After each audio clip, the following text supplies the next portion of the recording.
എന്താ ഇങ്ങനെ കുത്തിപ്പിടിച്ച് നോക്കണേ? കണ്ണ് ശരിക്കും അങ്ങോട്ട് പിടിക്കുന്നില്ല. കണ്ണട വെക്കേണ്ടി വരുമെന്നാ തോന്നുന്നേ. എനിക്കും ഉണ്ട് ഇടയ്ക്കൊക്കെ ചെറിയൊരു മൂടല്. ആ, താൻ കണ്ണട വെച്ചാൽ നന്നായിരിക്കും.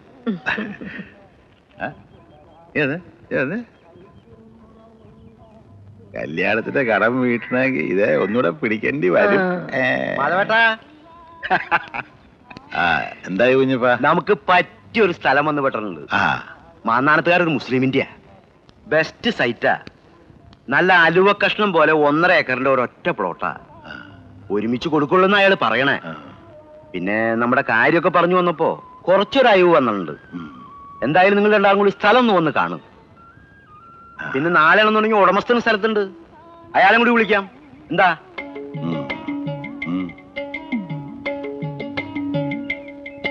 ഇനിയും പോണോ ഒത്തിരി? ആ, എന്റെ തടിയിച്ചിര കുറയട്ടെ. കുഞ്ഞപ്പോ ഇത് കേട്ടോ? ആദ്യമായിട്ട് പറഞ്ഞുകൊണ്ട് തോന്നണതാ. 3-4 വട്ടം കയറി ഇറങ്ങി കഴിഞ്ഞാ പിന്നെ ഈ കുന്നൊന്നൊരു കുന്നേ അല്ലെന്ന് തോന്നും.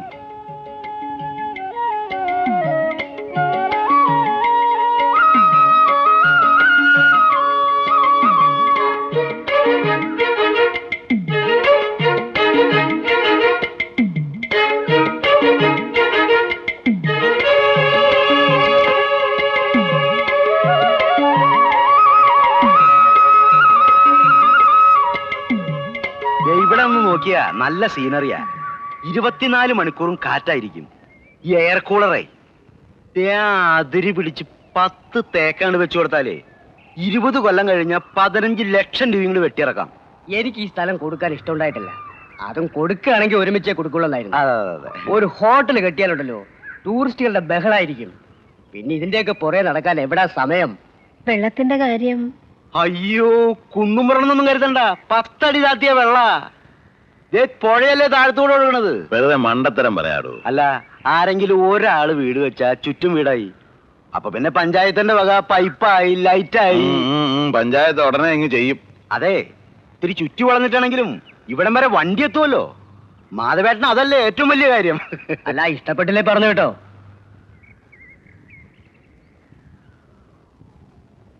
ഇഷ്ടപ്പെടായി ഒന്നുമില്ല, പക്ഷെ പറഞ്ഞ തോ കുറച്ച് കൂടുതലാ. ഒന്നും കിട്ടുന്നു.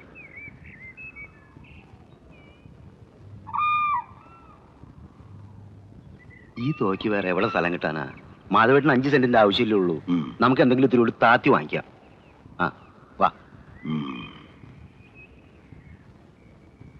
പറമ്പും പരിസരവും എനിക്ക് ഇഷ്ടായി, പക്ഷെ ദൂരെ ഇത്തിരി കൂടുതല. കടത്തിറങ്ങിയ ഒരു 10-20 മിനിറ്റ് നടപ്പുണ്ടല്ലേ? മതി. താൻ എന്തായി കാണിക്കുന്നത്? എനിക്ക് വേദനിക്കുന്നില്ല. വേദനിക്കുന്നില്ലെന്നോ? അവിടെ നിറം വരെ നടന്നപ്പോ എന്റെ കാലിന്റെ അസ്ഥി പൊളിഞ്ഞു പോയി. ഇങ്ങോട്ട് നീട്ടിക്കേ. ആരും കാണത്തില്ല. പിള്ളേർ പേര് പറയാൻ പോകണം. നീ പറയുന്ന കേക്ക്.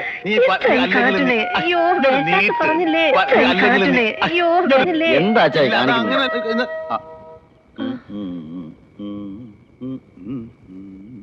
ഇനിയെങ്കിലും കൊഞ്ചലം നിർത്തി. ഭാര്യയുടെ കാലിത് മാത്രം ഏത് ഭർത്താവാടാ ഈ ലോകത്തുള്ളത്? ആളിയെന്നെങ്ങാനും കണ്ട എന്ത് വിചാരിക്കും? അവനിപ്പോ അവിടെ കാല് തീരുമാനിക്കും അല്ലേ? എന്തൊക്കെയായി പറയണേ? അല്ല, മനസ്സിലാക്കിയിരിക്കേണ്ട കാര്യങ്ങളാ ഇവനും അറിഞ്ഞിരിക്കട്ടെ. അറിഞ്ഞിരിക്കേണ്ട വേറൊരു പാർട്ടി പുറത്തു വന്ന് ഇപ്പുണ്ട്. അച്ഛനും അമ്മയൊന്ന് കാണണമെന്ന്. ആരാ? ചെന്ന് നോക്ക്.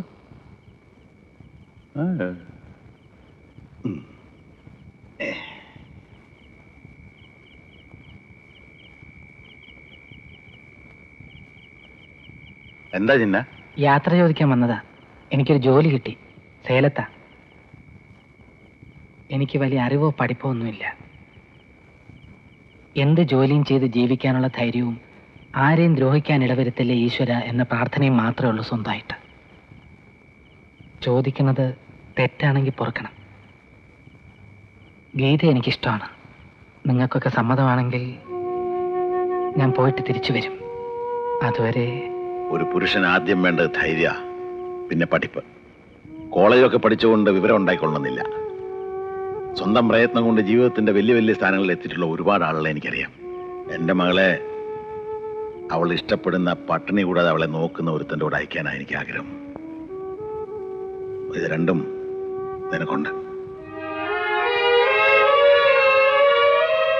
മറിച്ചൊരു അഭിപ്രായം ഇവൾക്കുണ്ടാകുന്നത് വരെ ഇവിടെ ഞാൻ ആർക്കും കൊടുക്കില്ല. നീ ധൈര്യമായിട്ട് പോയി വാ.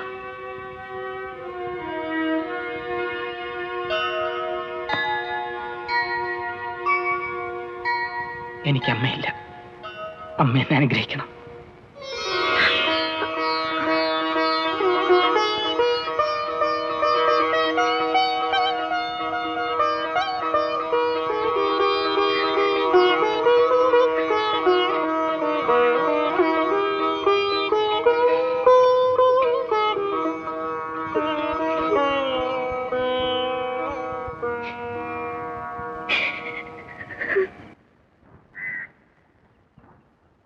ചേച്ചിയുടെ വയലറ്റ് സാരി എന്തിയെ? അതിന്റെ ഒരു സൈഡ് കത്തിപ്പോയി. മോക്ക് ഉടുപ്പ് തയ്ക്കാൻ കൊടുത്തിരിക്കുക. അയ്യർക്ക് ഒഴിവാണോ? ஆமா, முதலாளி மகள் குழந்தைக்கு மாமோதிச. മാമോദിസ ഭയങ്കര വിശേഷല്ലേ? ரொம்ப கேமா, 1000 பேருக்கு சத்தியா. എന്നിട്ടെന്താ അയ്യര് പോവാഞ്ഞേ? நான் இந்த இறைச்சி ஒன்னும் சாப்பிடாது, வாந்தி அடிக்கு, ഛർദിക്കും. അമ്മ ഞങ്ങളൊരു സിനിമയ്ക്ക് പോവാ. എടുത്തേ, ഞങ്ങളൊന്ന് പുറത്ത് വിട്ടു തരാം. என்ன படம்? ഇംഗ്ലീഷാ. ആഹാ. മാമി വരുന്നോ? നമുക്ക് എവിടെ നേരം? വാ. മിണ്ടാപ്പൂച്ചയെ പോലെ ഇരുന്നിട്ട് കണ്ടില്ലേ? ഭർത്താവ് ഉണ്ടായിട്ടും വിധവയെ പോലെ ഒരുത്തി വീട്ടിൽ നിൽക്കുമ്പോഴാ അവരുടെയൊക്കെ ഒരു നെകളിപ്പ്.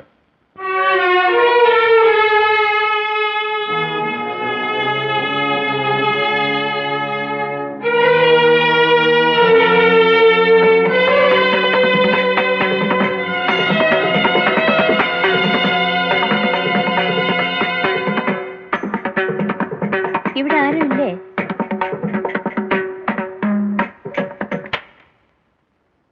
ആരാ? വിദ്യ എന്നല്ലേ പേര്? അതെ, ഞാൻ പ്രസാദിന്റെ അമ്മയാ. എനിക്ക് പെട്ടെന്ന് ആളെ മനസ്സിലായില്ല. വരൂ, അകത്തേക്കിരിക്കാം. വരൂ അമ്മേ.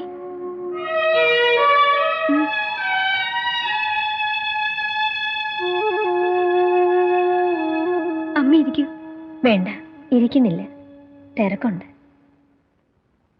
ഞാൻ ഒരു കാര്യം പറയാൻ വന്നതാ. വിദ്യക്ക് എൻ്റെ ഇളയ മോളുടെ പ്രായേ ഉള്ളൂ. മോളുടെ അമ്മയാണ് പറയുന്നതെന്ന് കരുതി അമ്മയൊന്ന് സഹായിക്കണം. കാര്യങ്ങളൊക്കെ മോക്കറിയാലോ.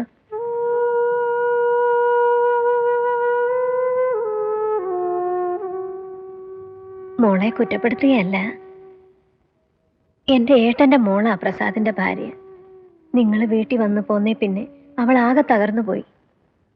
ഒക്കെ മനസ്സിലടക്കി പിടിച്ച് നടക്കുന്ന ഒരു പാവ അവള്. എൻ്റെ ഏട്ടനും പ്രസാദിന്റെ അച്ഛനും ബദ്ധ ശത്രുക്കളെ പോലെയായി. കുടുംബം ആകെ തകർന്നു നിൽക്കുക. എട്ടും പൊട്ടും തിരിഞ്ഞിട്ടില്ലാത്ത ഒരു പെൺകുഞ്ഞാ പ്രസാദിനുള്ളത്. അതിന്റെ ഭാവിയെ കരുതിയെങ്കിലും പ്രസാദിനെ മോള് വിട്ടുതരണം. എന്റെ മോളെ പോലെ കരുതി പറയേ. പറ്റില്ല എന്ന് പറയരുത്. മോടെ കാല് പിടിക്കാൻ ഞാൻ. അമ്മേ,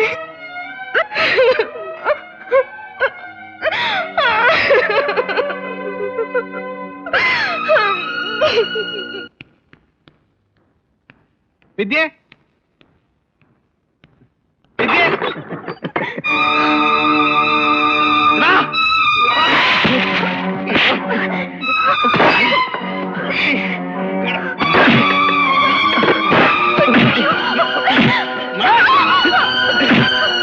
നിനക്ക് നൊന്തല്ലടി കഴിവാണ മോളെ.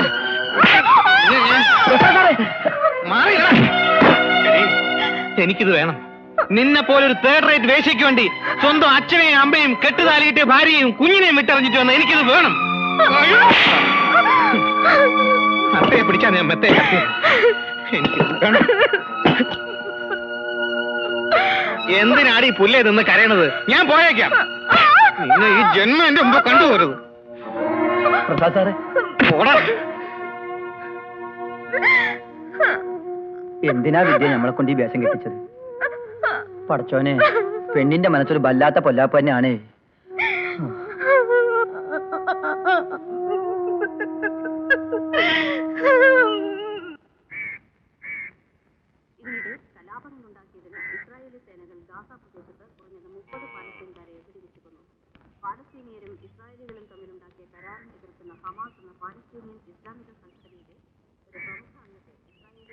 അവിടെ നിന്ന് ഈ പെട്ടി സ്ഥിരമായിട്ട് ഇതിനകത്ത് വെക്കാമെങ്കിൽ മാത്രം അകത്തോട്ട് കയറിയാൽ മതി.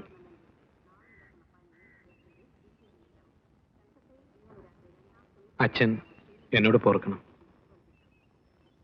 അശ്വതി, മാപ്പ്. ഞാൻ ചെയ്തത് വലിയൊരു തെറ്റാണ്. അന്നത്തെ വാശിക്ക് അങ്ങനെയൊക്കെ എനിക്ക് ബോധ്യമായി അച്ഛാ. അശ്വതിയും കുഞ്ഞിനെയും വിട്ട് ഞാൻ ഇനി എങ്ങും പോയില്ല, സത്യം. കയറിപ്പോ.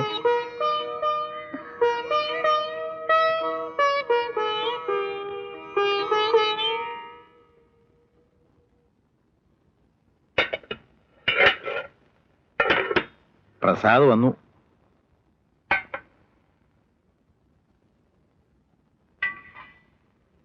അവൻ വന്നെന്ന് പറഞ്ഞിട്ട് തനിക്കെന്നൊരു മൈൻഡ് ഇല്ലാത്തത്. 10-30 കൊല്ലമായി ഇങ്ങനത്തെ ഒരു മാതിരി ചിരി ചിരിച്ച് താൻ എന്നെ വലയ്ക്കുന്നത് കേട്ടാ. എന്റെ മനസ്സ് പറഞ്ഞു അവൻ വരുമെന്ന്.